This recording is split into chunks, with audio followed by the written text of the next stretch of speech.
Hello everyone. तो history के अगले टॉपिक में हम लोग कवर करने जा रहे हैं regulating act of 1773।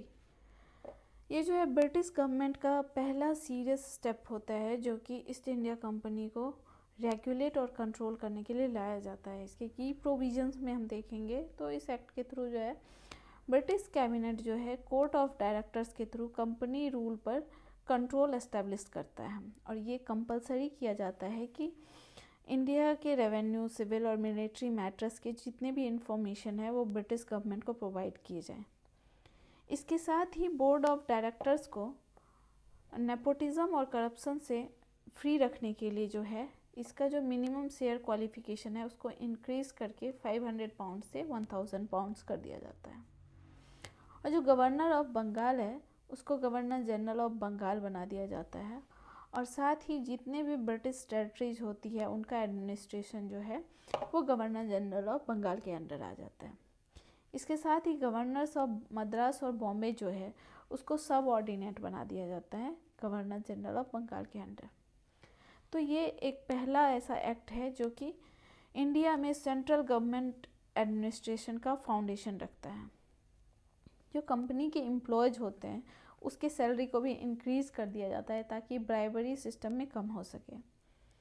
New executive council का फॉर्मेशन होता है फॉर द बंगाल प्रेसिडेंसी जो कि कंसिस्ट करता है गवर्नर जनरल को साथ में 4 काउंसलर्स को। ये जो 4 काउंसलर्स होते हैं वो गवर्नर जनरल के पावर को टाइम टू टाइम चेक करते हैं। इसके साथ ही जो है कलकत्ता में जो है सुप्रीम कोर्ट का एस्टेब्लिशमेंट होता है जिसमें कि एक चीफ जस्टिस होते हैं और 3 जजेस होते हैं। जो इसके फर्स्ट चीफ जस्टिस थे वो थे सर एलिजा एम्पे और ये एक इंडिपेंडेंट जुडिशियल बॉडी थी जो कि एग्जीक्यूटिव अथॉरिटी को कंट्रोल करने के लिए बनाई गई थी।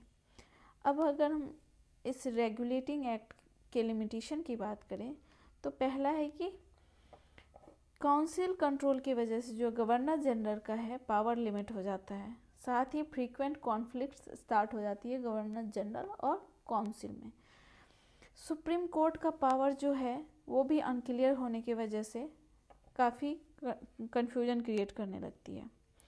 ब्रिटिश कंट्रोल स्टार्टिंग फेज में वीक रहता है तो कंपनी का रूल जो है वो कंटिन्यू ही रहता है और इफ़ेक्टिवली जो है बोलेंगे करप्शन भी चेक नहीं हो पा रहा होता है।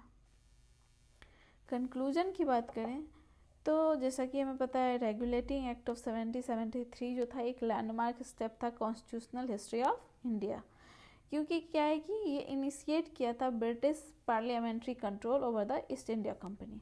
साथ ही जो है ये फाउंडेशन बनाया सेंट्रलाइज एडमिनिस्ट्रेशन का इंडिया में और इंट्रोड्यूस किया judicial supervision through the establishment of the supreme court at Calcutta.